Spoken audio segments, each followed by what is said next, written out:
Good morning. তো আমরা এখন কাশ্মীরে আছি, তাই না? ওই তো মাসিকে দেখাই অনেকদিন পর।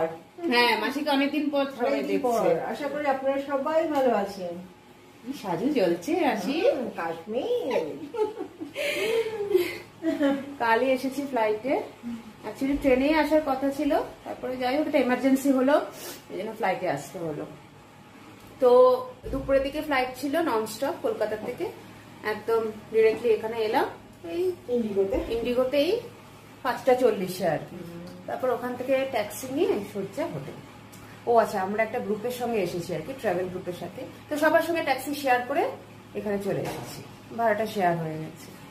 তো কাল কোথাও বেরোয়নি, খুবই টায়ার্ড ছিলাম আমরা সবাই, হোটেলেই ছিল, ডিনার করে শুয়ে পড়েছি। তো আজ বেরোবো, দেখা যাক লোকাল সাইট সিইং কি দেখায়। সবার আগে তো ব্রেকফাস্ট করতে হবে, এখন খালি পেটে আছি। বেডটি দিয়েছিল নেই নিয়ে, আমরা তো কেউ চা টা খাই না, এই আর কি, একটু পরেই বেরিয়ে যাবো। তোমাদের রুমটা দেখায়। আচ্ছা, এটা হচ্ছে বেডরুমটা আর কি, জিনিসপত্র সব বিছানাতে পড়ে আছে। রুম বেশ ভালো, বল, বড় স্পেস আছে, কিন্তু এখন একদম মেসি হয়ে আছে। হ্যাঁ, অগোছালো। এই বেডে আমাদের 3 জনের হয়ে যাচ্ছে। বলেছিল এক্সট্রা ম্যাট্রেস লাগবে নাকি, আমরা না করে দিয়েছি, কোনো দরকারই নেই, সবই আছে যা যা, এসি, টিভি।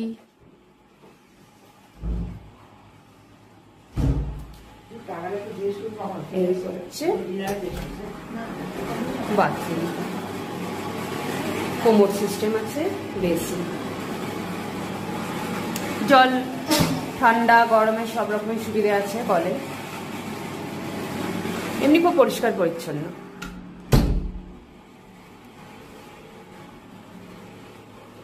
এই জায়গাটা একটু সাবধানে না চললে একদম সোজা ধপাস, তাই না? একটু উঁচু নিচু আছে, আর মেঝের কালারের জন্য বোঝাও যায় না। তোমাদের সব হলো সাজ? মা রেডি? আমাকে দেখা একটু। ও বাবা,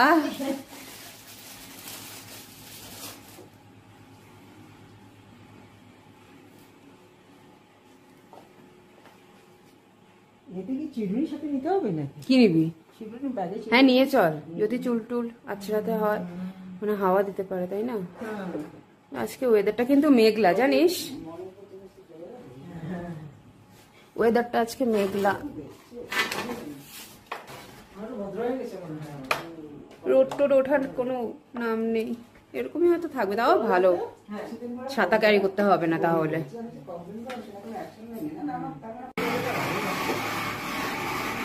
এটা করিডোরটা,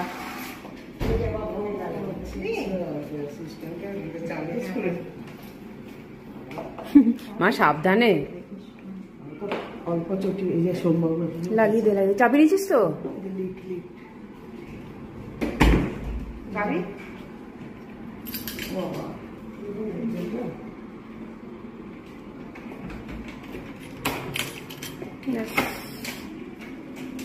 লিফটে যাব। এখন কি বলিস, সেকেন্ড ফ্লোরে মানে ওখানে, তাই তো মাসি? এখন এটা তো সেকেন্ড ফ্লোর, তো এখন প্রেস করবো কি লিফটে?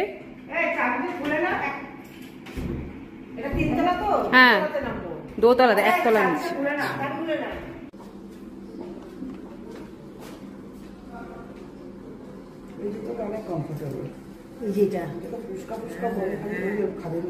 ওটা ভালো হয়নি, লিফটটা আসছে।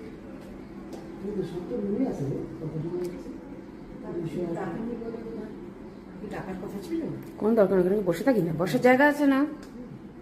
তাহলে হ্যাঁ, ও বাবা 7:40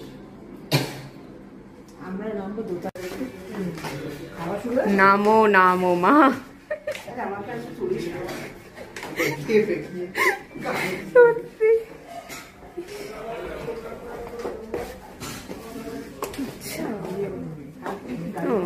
সত্যি কত কি পড়েছে ওটা আমি জিজ্ঞেস করলাম। ও আচ্ছা। উনি আসেনি এখন। ও, আসেনি। আসলে জিজ্ঞেস করে এইটাই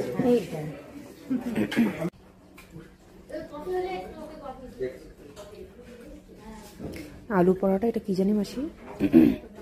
ডাল ডাল না, আর এর দই আর গোলাপ জামুন আর কি আলু ভাজা না, ফ্রেঞ্চ ফ্রাই, টা আচার। এই ব্রেকফাস্ট।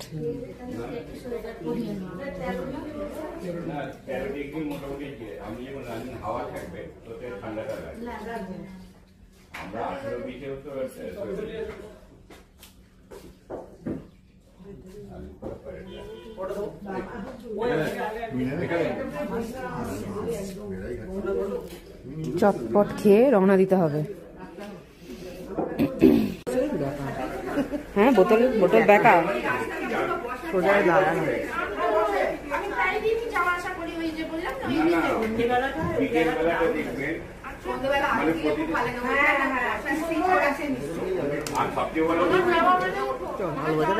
ইয়ে ব্যাগ নিতে হবে, সব নিয়ে আসো। তুমি হাতটা ধর। হুম হুম, হ্যাঁ যাচ্ছি। হ্যাঁ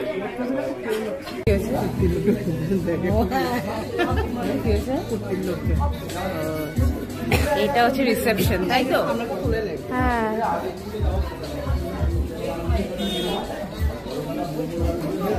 তুমি থাকো, দাঁড়াও।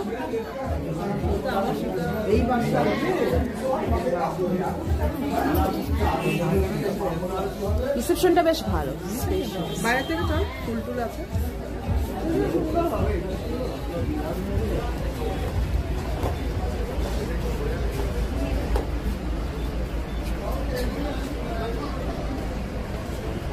এদিকে নামবে তো, এদিকে নেমে সোজা রাস্তাটা ক্রস করে ছাতাটা লাগবে। পাথরের রাস্তাটা আছে, ওই 2 মিনিট এগুলি ছিলাম।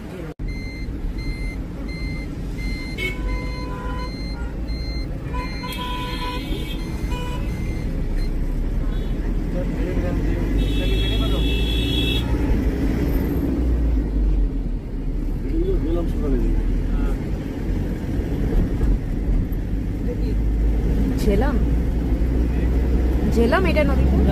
ও, ওটা ডাল লেক।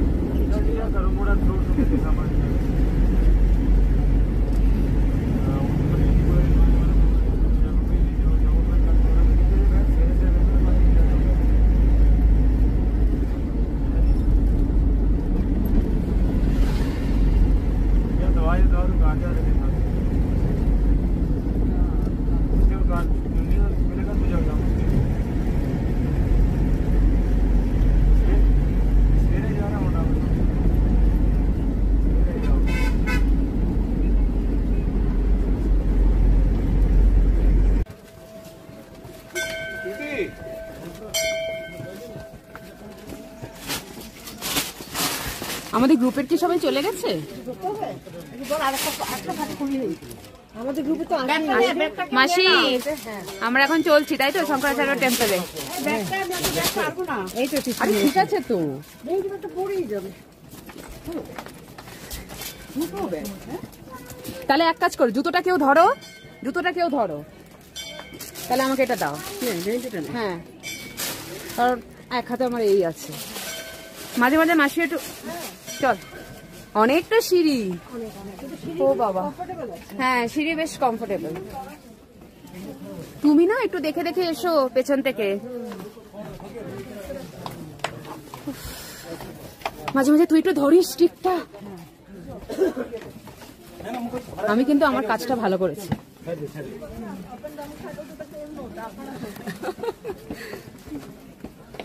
মাছি মহবি করলে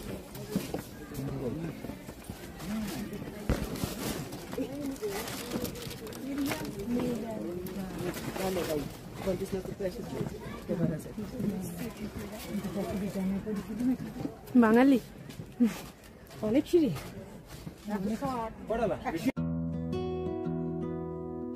অবশেষে আমরা শঙ্করাচার্য মন্দিরে এসে উপস্থিত হলাম। প্রায় 300টি সিঁড়ি ভেঙে ওপরে আসতে হয়েছে। তাহলে চলো এবার আমাদের শঙ্করাচার্য মন্দিরের গল্পটি তোমাদের বলে শোনাই। শঙ্করাচার্যের আরেকটি নাম হচ্ছে জেঠেশ্বর মন্দির। এটি একটি হিন্দু মন্দির। এটি হিন্দু দেবতা শিবের উদ্দেশ্যে উৎসর্গিত করা হয়েছে। এটি ভারতীয় কেন্দ্রশাসিত অঞ্চল শ্রীনগরের জবরওয়ান রেঞ্জের শঙ্করাচার্য চূড়ায় অবস্থিত আছে। খুবই সুন্দর এবং খুব ভালোভাবে ওয়েল মেনটেইনড।